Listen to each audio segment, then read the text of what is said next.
guys, it's Mandy. Sorry if I sound a little froggy. I've been sick and there's also a lot of wind going on. We have a storm rolling in and I have this poor little fig tree here. I guess I shouldn't say little, it's pretty big. But this poor tree is very root bound and it needs repotted.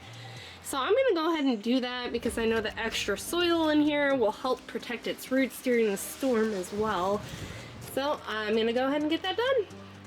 So here I'm just putting a few lava rocks in the bottom of the pot to help with drainage. Apparently there's debate these days on if putting rocks in the bottom of pots is a good idea or not, because it can push moisture up and potentially cause root rot. So I put less than I normally would, but enough to keep my soil from flowing out of the holes when I water. Today I'll be trying out this evergreen topsoil, and then I also have some compost and manure mix. The Lowe's sign said this was organic. It doesn't say that on the bag. Does it? The information at Lowe's said it was, so we're gonna give this a go.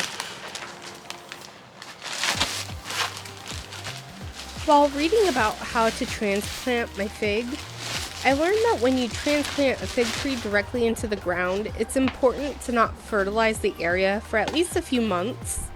This is because you want the roots to spread out, and if they have everything they need in the hole, the roots won't spread as far to look for nutrients. Because I was repotting it versus planting it in the ground, I went ahead and added some compost and manure in the soil mix. And here, I'm just mixing the soil mixture, just breaking up any large clumps I come across. I have a feeling this is just gonna pop out. Yeah. Poor little thing. Oh, there's a worm in here. If your tree doesn't seem like it will come out easy like mine did, just gently squeeze the sides of the container to loosen it before trying to pull it out. Some really nice sized worms in here. If your plant shows any signs of being root bound, it's a good idea to try to loosen some of the roots at the bottom to encourage them to grow out so they stop growing in the same pattern they're used to. I know some people go as far as cutting slits on the bottom, like cutting an X across the root area, or sometimes they even just cut the side of the root ball. Mine wasn't as bad as I was thinking it would be, so I was able to just gently loosen the roots at the bottom. A little too much dirt in here to start with. And popped it right into its new home for the year.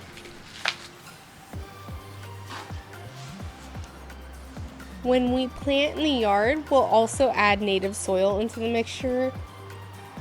Making a worm angry. Fig trees do like full sun and neutral acidity in their soil. My ground is uneven, so it's hard for me to tell my tree is even. Move our boot scraper out of the way.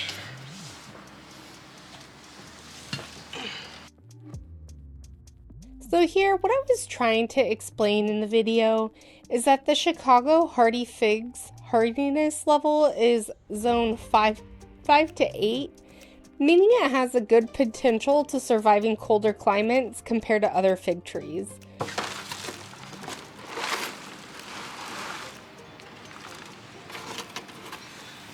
So I'm just potting this for now because our yard is under a lot of transition at the moment.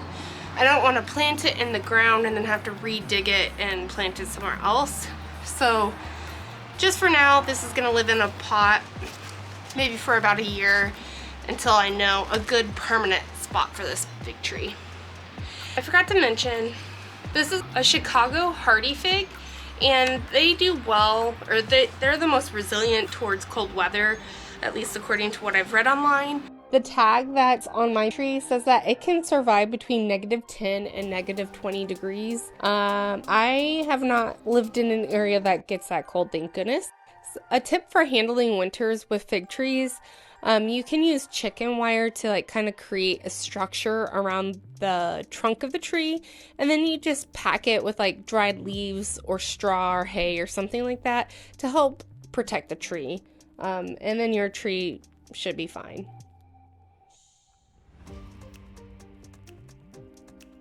And like I said, the Chicago hardy fig tree, the hardiness level is zone 5 to 8, and we're a zone 7A, so we should be good here.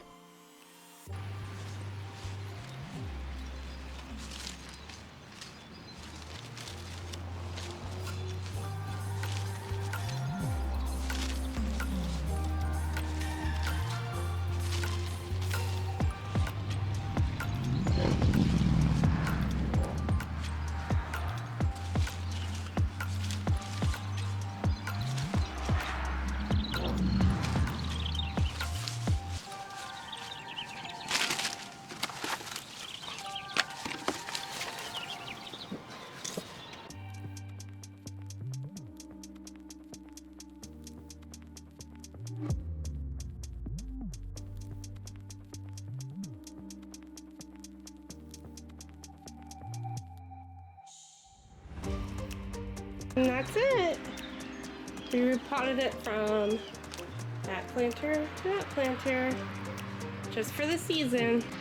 Don't mind my neighbor mowing, but I wanted to show you a quick update. It's a little crowded with the fig tree there, but this is where it's gonna live for now. We'll get some nice morning sun. And then once all these random storms are done, I'm gonna find it a nice sunny spot in our yard. Back here somewhere. Hey guys, one more thing. The herbs by the fig tree reminded me that I wanted to show you something that can be helpful in your garden. I planted some pest deterring herbs and flowers in some planters, so I have the ability to move them around my garden where they're needed. I'm going to also plant some directly in my garden, but sometimes some areas need more love than others. In the 3 pots, I have marigolds, rosemary, basil, and mint. The smell of marigolds repel mosquitoes, aphids, and rabbits. Mint deters mosquitoes, which we have a lot of around here in Virginia. Rosemary is nice to have around because it helps deter ants, cabbage moths, and mosquitoes. And then thyme, it is good for deterring cabbage loopers, white flies, tomato horns, and corn earthworms. So I have Thai basil and oregano right here. Offhand, I know that basil is a repellent for flies and mosquitoes. I also planted nasturtiums. They're down in my garden already. Those are good at repelling cabbage moths and aphids. They'll be attracted to the nasturtium themselves rather than my crops. So it's kind of sad because the nasturtium gets attacked, but it saves my veggies. They help specifically cabbage, tomato, and beans. Alright guys, that's everything. Thank you for watching my video, and if you enjoyed it, please give a thumbs up and subscribe. I hope to see you in the next video. Bye!